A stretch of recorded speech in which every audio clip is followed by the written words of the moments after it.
성령이여 강림하사 나를 감화하시고 애통하며 회개한 맘 충만하게 하소서. 예수여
금요일 새벽기도 나오신 성도님들을 예수님의 이름으로 환영하고 축복합니다.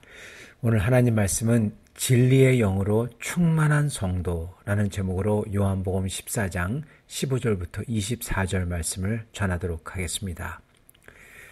너희가 나를 사랑하면 나의 계명을 지키리라. 내가 아버지께 구하겠으니 그가 또 다른 보혜사를 너희에게 주사 영원토록 너희와 함께 있게 하리니 그는 진리의 영이라. 세상은 능히 그를 받지 못하나니 이는 그를 보지도 못하고 알지도 못함이라. 그러나 너희는 그를 아나니 그는 너희와 함께 거하시며 또 너희 속에 계시겠음이라. 내가 너희를 고아와 같이 버려두지 아니하고 너희에게 오리라. 조금 있으면 세상은 다시 나를 보지 못할 것이로되 너희는 나를 보리니 이는 내가 살아있고 너희도 살아있겠음이라. 그날에는 내가 아버지 안에 너희가 내 안에 내가 너희 안에 있는 것을 너희가 알리라. 나의 계명을 지키는 자라야 나를 사랑하는 자니 나를 사랑하는 자는 아버지께 사랑을 받을 것이요 나도 그를 사랑하여 그에게 나를 나타내리라. 가룟이 아닌 유다가 이르되 주여 어찌하여 자기를 우리에게는 나타내시고 세상에는 아니하려 하시나이까. 예수께서 대답하여 이르시되 사람이 나를 사랑하면 내 말을 지키리니 내 아버지께서 그를 사랑하실 것이요 우리가 그에게 가서 거처를 그와 함께 하리라. 나를 사랑하지 아니하는 자는 내 말을 지키지 아니하나니 너희가 듣는 말은 내 말이 아니요 나를 보내신 아버지의 말씀이니라. 아멘. 네, 오늘 말씀 제목은 진리의 영으로 충만한 성도입니다. 예수님께서는 이제 제자들을 위해서 또 다른 보혜사를 보내주시겠다 그렇게 말씀하십니다. 여기서 보혜사라는 말의 뜻은요, 바로 곁에서 도움을 주고 그리고 이 카운슬을 하는 사람이라는 뜻입니다. 여러분, 이 보호해주고 은혜를 주는 사람이죠. 이 보혜사가 또 다른 보혜사라고 하시는데 이 원래 보혜사가 누구십니까? 네, 바로 예수님이세요. 예수님이 제자들에게 그리고 온 인류에게 보내주신 보혜사입니다. 인류를 그리고 제자들을 곁에서 도움 주고 하나님 멀리 있지 않고 같이 계신 하나님, 임마누엘 하나님이죠. 바로 곁에서 도움을 주시고 그리고 카운슬해 주시는, 우리를 가르쳐 주시는 분, 바로 예수님이신 겁니다. 근데 예수님께서 이제 곧 십자가에서 죽으시고 부활 승천하실 것을 아시고 예수님께서는 또 다른 보혜사를 보내주신다 그렇게 말씀을 하세요. 그렇게 하도록 아버지께 예수님이 기도하시겠다 이렇게 말씀하십니다. 그러시면서 예수님께서 내가 너희에게 다시 오리라 그렇게 말씀하세요. 즉 앞으로 오는 보혜사는 또 다른 분인데, 나 말고 다른 분인데 그분이 바로 나다 그렇게 얘기하시는 거나 마찬가지인 것입니다. 그건 바로 성령님이죠. 성령님이 오셔서 아버지의 영이시고 또한 예수님의 영이신 성령님이 오셔서 그들과 함께 계실 것이고, 그리고 예수님께서 하신 말씀이 18절 내가 너희를 고아와 같이 버려두지 아니하고 너희에게로 오리라. 네, 그 성령이 오는 것을 예수님이 온다는 것과 똑같다고 말씀하시는 겁니다. 그죠? 바로 삼위일체 하나님이시니까 그게 가능한 것이죠. 그래서 예수님께서는 이렇게 제자들을 절대로 고아처럼 내버려 두지 않고, 예수님께서는 우리를, 주님을 믿고 주님을 사랑하는 성도들을요 절대로 고아처럼 내버려 두지 아니하시고 예수님이 우리에게 찾아오신대요. 예, 어떻게 해요? 성령으로서. 그래서 우리는 이 성령을 함께 계시고 보호해주고 우리를 그리고 도와주시고 그리고 우리를 카운슬해 주시는, 가르쳐 주시고 인도해 주시는 이 예수님, 이분의 영이신 성령님을 우리가 안 받을 수가 없는 겁니다. 그리스도인은 다, 그리스도를 사랑하는 사람들은 진짜 그리스도가 성령으로 오셔서 이렇게 가르쳐 주세요. 그러므로 이 성령을 저희가 전부 다 받을 수 있어야 되는 겁니다. 충만해야 되는 겁니다. 그게 크리스찬이에요. 여러분, 그러므로 이 성령은 뭐를 특별히 해서 받는 게 아닙니다. 진짜 크리스찬은 다 성령이 있어요. 그런데 여러분, 이 성령이 잊지 못하도록 하는 사람들도 있습니다. 그건 바로 진실되거나 진리를 따르지 않는 사람들입니다. 예수님을 믿고 하나님께 순종하여 따르는 제자와 성도들을 도와주시는 분, 보혜사이신 성령은 그 무엇보다도 주님께서는 뭐라고 하시냐? 이렇게 얘기하십니다. 17절, 그는 진리의 영이라. 아멘. 예수님 이렇게 말씀하세요. 그는 진리의 영이라. 즉 성령님께서는, 예수님의 영은 참되고 진실되다는 거예요. 그리고 또한 진리, 즉 하나님의 진짜 길, 거룩의 길, 사랑의 길, 이거를 가르쳐주며 인도하시는 영이라는 것입니다. 그래서 모든 예수님을 믿는 사람은요, 그 무엇보다도 진실돼야 합니다. 거짓되면 안 돼요. 여러분, 진실되며 거룩과 진짜 하나님의 길, 하나님의 길이란 예수님이 가르쳐준 계명이죠. 주님께서 계속 반복하시죠. 나의 계명을 지키는 자라야. 나의 계명을 지키는 자라야. 사람이 나를 사랑하면 내 말을 지키리니. 그렇게 말씀하시죠. 예, 예수님이 가르쳐 주신 진짜 거룩과 그리고 진실된 그러한 것들, 이거를 따르는 겁니다. 그게 크리스찬입니다. 예수님을 믿는 사람이에요. 그러므로 예수를 믿는 사람은 그 무엇보다도 진실되며 예수님이 말씀하신 그 길을 따릅니다. 그렇게 거룩되고요. 참 하나님의 길인 그 진리의 길의 가장 근본이 바로 여러분 진실됨입니다. 즉 거짓 없음입니다. 왜냐하면 성령의 정반대인 사탄은 그의 영이 바로 거짓의 영이라고 하기 때문입니다. 그러기에 저희가 하나님 앞에서 진실돼야 해요. 그럴 때 비로소 진리의 영이신 성령님께서 우리와 함께 계실 수 있습니다. 그게 바로 예수님 우리와 함께 계신 것입니다. 왜냐하면 성령은 예수님의 영이기 때문에 그렇습니다. 그래서 우리가 하나님 앞에서 진실되지 않을 때, 거짓될 때 성령은 우리와 함께 계실 수 없고 그리고 예수님은 우리와 함께 계실 수 없어요. 왜냐? 거짓의 영이 사탄이기 때문에 그렇습니다. 여러분, 가장 좋은 예가 바로 아나니아와 삽비라예요. 거짓말로 집을 판 돈을 숨기고 일부를 헌금하여 교회 앞에서는 나는 전부 다 주님께 바쳤다. 이 정도 헌금한다. 이걸 보여주고자 했습니다. 여러분, 헌금했어요. 그것도 큰 액수를 칭찬받아야 되잖아요. 그러나 문제는 하나님 앞에서 거짓되었다는 겁니다. 그죠?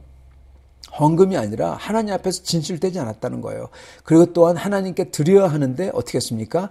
이거는 사람들에게 보여준 거예요, 여러분. 그러면서 하나님께 드린 것처럼 했어요. 이것도 하나님 앞에서 거짓되었던 겁니다. 그래서 하나님 앞에서 그리고 교회 앞에서 아나니아와 삽비라는 2중 3중으로 거짓에 거짓을 더했던 겁니다. 그렇기 때문에 그들은 그 자리에서 죽임을 당했던 것입니다. 여러분, 그래서 우리는 하나님 앞에서 진실되어야 합니다. 그래야 성령께서 우리와 함께 계십니다. 여러분, 그런데 하나님 앞에서 진실되다는 것을 잘 이해를 못하시는 분들이 계세요. 마치 하나님 앞에서 진실된 것을요, 그냥 무조건 모든 사람에게 내가 생각하는 걸 갖다 다 말해줘야 된다. 그렇게 생각하시는 분들이 있을 수도 있습니다. 여러분, 그거는 진실된 게 아닙니다. 그거는 오히려 내 자신을 더 높이는 겁니다. 그죠? 나는 다 진실돼. 그렇게 사람 앞에 보여주려고 하는 거예요. 여러분, 중요한 거는 하나님 앞에서 진실돼야 돼요. 이게 무슨 뜻일까요? 하나님 앞에서 진실되다는 건요, 이거는 사람들 앞에서 내 생각을 다 얘기해 주는 게 아닙니다. 이거는 사람들 앞에서 거짓말을 안 한다. 그것만이 아닙니다. 물론 사람들 앞에서 거짓말하면 안 되죠. 그러나 하나님 앞에서 진실된 거는 그 이상이에요.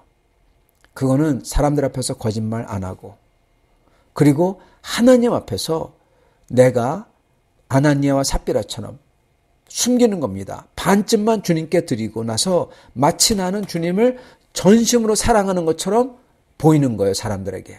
여러분, 이게 거짓이에요. 이게 바로 아나니아와 삽비라의 경우죠. 또한 하나님 앞에 핑계를 댑니다. 이것도 진실되지 않은 거예요, 하나님 앞에. 그리고 또한 주님이 원하는 것을 갖다가 내가 알면서도 안 해요. 여러분, 이거 하나님 앞에 진실된 거 아닙니다. 그러면서 심지어 내가 주님에게 충실한 사람처럼 사람들에게 보이려고 그래요. 아니면 사람들에게 안 보인다고 하더라도 내가 내 자신에게 스스로 야, 너는 그래도 충실해. 이렇게 얘기해요. 여러분, 이거 하나님 앞에 진실되지 않은 겁니다. 주님이 당부하신 전도 그리고 세계 선교 이것을 충성되게 안 해요. 그것 자체가 하나님 앞에서 진실되지 않은 것입니다. 성도 여러분, 여러분은 어떠십니까? 여러분은 하나님 앞에서 진실되신가요? 여러분, 그래서 우리가 하나님 앞에서 진실될 때 반드시 일어나는 일이 있어요. 그건 바로 애통함과 회개입니다. 왜냐하면 여러분, 우리는 전부 다 조금 전에 말씀드린 것처럼 하나님 앞에서 진실되지 않다는 거예요, 여러분. 왜냐하면 우리는 주님이 당부하신 그 지상 명령과 선교를 우리는 하지 않습니다. 전심으로 전도하고 복음 전파하고 이걸 위해서 목숨 걸고 기도하고 이러지 않아요. 여러분, 하나님 앞에서 진실된 거 아니에요. 그런 사람이 우리입니다. 그래도 흉내라도 내려고 노력을 하는 사람이 있죠. 여러분, 그래도 그나마. 그러나 진짜로 주님께 충성된 사람들이 과연 얼마나 있을까요? 여러분, 그래서 우리는 애통해할 수밖에 없는 거예요. 그리고 설사 만약에 우리가 진짜로 그렇게 충성되다 하더라도요. 그러나 암만 충성되다 하더라도, 암만 주님께 드리고 섬긴다고 하더라도, 암만 주님 앞에 진실되다고 하더라도 그 속에는 자기를, 내 자신을 높이려고 하는 이중성이 들어있다는 겁니다. 네, 사람들 앞에 진실돼요. 다 얘기를 해줘요. 그런데 사람들 앞에서 은근히 나는 이렇게 진실돼. 이걸 보이려고 하는 그 마음이 있어요. 여러분, 이거 악한 마음입니다. 그러기에 우리는 충성되다 하더라도 우리는 애통해할 수밖에 없어요. 왜요? 우리는 그러한 게 있기 때문에, 진실되지 않기 때문에, 암만 주님께 드리고 섬긴다 하더라도 그 속에 내 자신을 높이려는 게 있기 때문에, 그래서 우리는 애통해하며 주님께 나아가 울며 기도할 수밖에 없는 겁니다, 여러분.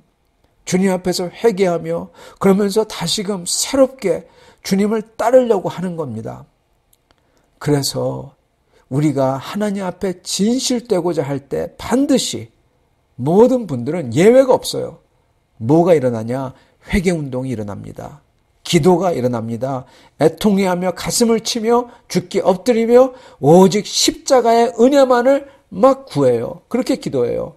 여러분, 제자들이 바로 그렇게 기도할 때 성령이 임했던 거예요, 여러분. 성령이 그게 오순절이에요.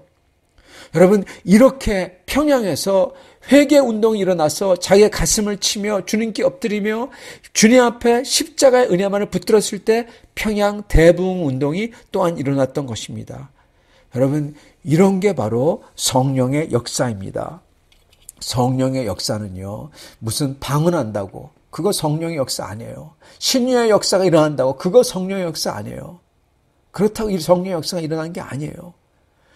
성령의 역사는 오직 내 죄에 대한 애통함과 이걸 두며 통곡하며 울며 오직 주님의 십자가만을, 죄인을 향한 주님의 은혜만을 구하며 주님을 간절히 붙드는 기도, 이러한 기도, 그리고 회개하며 다시금 새 사람으로 살고 싶다고 주님 앞에 나아가는 이러한 회개의 역사, 이게 있을 때에만 성령의 역사가 일어난 것입니다. 예. 주님께서는 이거를 미리 보셨어요. 제자들 가운데 이러한 역사가 일어날 줄 미리 아시고, 오순절에 그래서 성령이 임할 줄 아시고 제자들에게 이렇게 성령이 임할 것을 미리 말씀해 주시는 겁니다. 그러면서 위로하시는 거예요. 이렇게 애통해함과 십자가를 붙듦과 은혜만을 사모하는 기도와 회개와 뉘우침의 역사, 이거는 오직 십자가에서 나 같은 죄인을 위해 모든 것을 주시고 죽어주신 예수님을 믿는 믿음이 있는 사람에게서만 나오는 겁니다. 그리고 그렇게 나를 위해 십자가에서 죽으신 예수님을 진정으로 믿는 그 믿음이 있는 사람은 반드시 그러한 애통함과 십자가를 붙듦과 오직 은혜만을 사모하는 기도와 그리고 회개와 뉘우침과 그리고 주님을 다시금 따르고자 하는 그러한 헌신이 일어나는 겁니다. 진짜 믿는 사람은, 십자가에서 예수님 날 위해 죽어졌다는 믿는 사람은 그러한 역사가 일어난다는 거예요. 사랑하는 성도 여러분, 진리의 영이신 성령님은요, 우리 안에 거하시면서 진리이신 예수님을 알게 하시고요, 말씀의 의미를 깨닫게 해주시고, 그리고 무엇보다도 내 죄됨을, 내가 죄인임을 깨닫게 해주십니다. 이게 제일 큰 은혜예요. 그리고 그것 때문에 발버둥 치며 회개하며 십자가의 은혜를 구하게 하세요. 그랬을 때 여러분, 그 사람은 복받은 사람인 거예요. 왜요? 십자가의 은혜가 내려오니까요. 예수님이 약속하신 것처럼 내가 너와 함께하리라. 예수님이 같이 계시니까요. 사랑하는 성도 여러분, 그러한 사람이 비록 죄지고 충성되지 않고 하나님 앞에 진실되지 않다고 하더라도 그러한 사람이 성령으로 인하여 온전하게 되고 절대 실패하지 않은 인생을 살게 되는 것입니다. 성도 여러분께서는 내 안에 성령이 계신 사실이 내 삶에서 어떤 모습으로 드러나고 있습니까?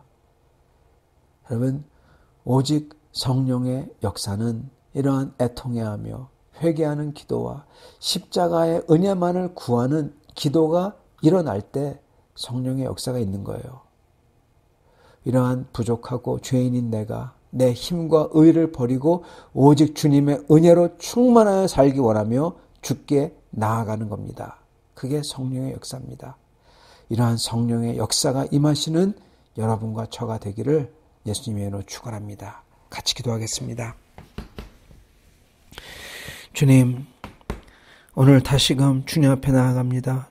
주님, 저희가 주님 앞에서 진실되지 못하고 충성되지 못한 것을 다시금 고백합니다. 주여, 저희는 주님 앞에서 주님을 섬긴다고 하고 믿는다고 하지만은 주여, 주님이 보시지만 저희가 주님 앞에서 진실되지 못했습니다. 주님, 이와 같은 죄인을 불쌍히 여겨 주시옵소서. 주여, 이 시간 오직 나 같은 죄인을 위하여서 주님께서 십자가에서 흘리신 그 보혈을 이 시간 저희가 구하옵나이다. 오직 십자가의 은혜를 주여 저희가 붙드옵나이다. 오셔서 채워주시옵소서. 다시금 주님을 열정적으로 온 힘을 다하여 주님의 계명을 따르며 주님을 붙잡으며 주님의 그 명령을 향하여 나아갈 수 있는 성도를 되게 하여 주시옵소서. 그러기를 원하옵니다. 주여, 이렇게 성령 충만하게 해주실 줄 믿사오며 우리 주 대신 예수님 받들어 기도드리옵나이다. 아멘.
제 110편.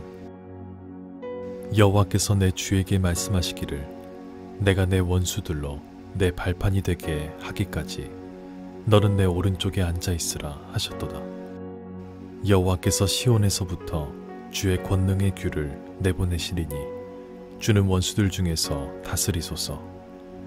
주의 권능의 날에 주의 백성이 거룩한 옷을 입고 즐거이 헌신하니 새벽 이슬 같은 주의 청년들이 주께 나오는도다. 여호와는 맹세하고 변하지 아니하시리라. 이르시기를 너는 멜기세덱의 서열을 따라 영원한 제사장이라 하셨도다. 주의 오른쪽에 계신 주께서 그의 노하시는 날에 왕들을 쳐서 깨뜨리실 것이라. 뭇 나라를 심판하여 시체로 가득하게 하시고 여러 나라의 머리를 쳐서 깨뜨리시며 길가의 시냇물을 마심으로 그의 머리를 드시리로다. 제 110편. 여호와께서 내 주에게 말씀하시기를 내가 내 원수들로 내 발판이 되게 하기까지 너는 내 오른쪽에 앉아있으라 하셨도다. 여호와께서 시온에서부터 주의 권능의 규를 내보내시리니 주는 원수들 중에서 다스리소서. 주의 권능의 날에 주의 백성이 거룩한 옷을 입고 즐거이 헌신하니 새벽 이슬 같은 주의 청년들이 주께 나오는도다. 여호와는 맹세하고 변하지 아니하시리라. 이르시기를 너는 멜기세덱의 서열을 따라 영원한 제사장이라 하셨도다. 주의 오른쪽에 계신 주께서 그의 노하시는 날에 왕들을 쳐서 깨뜨리실 것이라. 뭇 나라를 심판하여 시체로 가득하게 하시고 여러 나라의 머리를 쳐서 깨뜨리시며 길가의 시냇물을 마심으로 그의 머리를 드시리로다.